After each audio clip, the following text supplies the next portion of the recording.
People, welcome to another yarnings again. This yarnings today where carry us go na OBA Market for Benin. One of the big markets, one of our main market for the city as e be so. So based on the former administration matter now, the market catch fire. Since then, no level, they just throw away put for the matter, they don't really do workings for there. But this new administration, they can't enter, they can't put a part of their agenda, so they go run renovation for the market. So as e be like this, some market women yarn with us. Listen to wetin this market woman talk.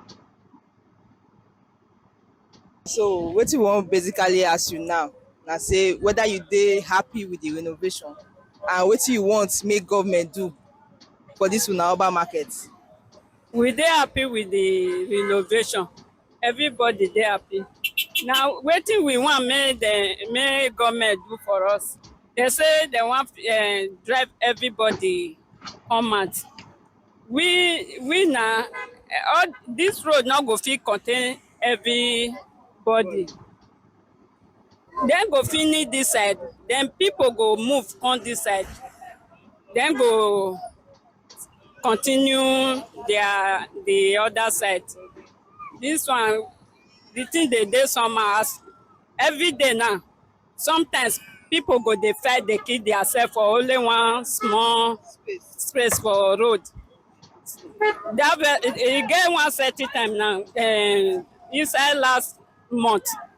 Now blood, woman with blood dey waka dey come. Just because of say dem dey fight for only one small place. The thing dey tire everybody. Me, I no understand.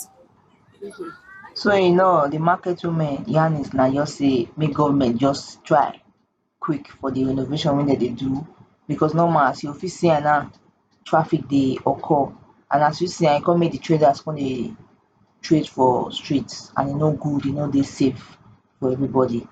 But no yawa sha, we go bring una more update as the matter dey go. Una no forget to dey follow us to dey subscribe. Street dey yarn am but na we just dey echo am. My people, una do.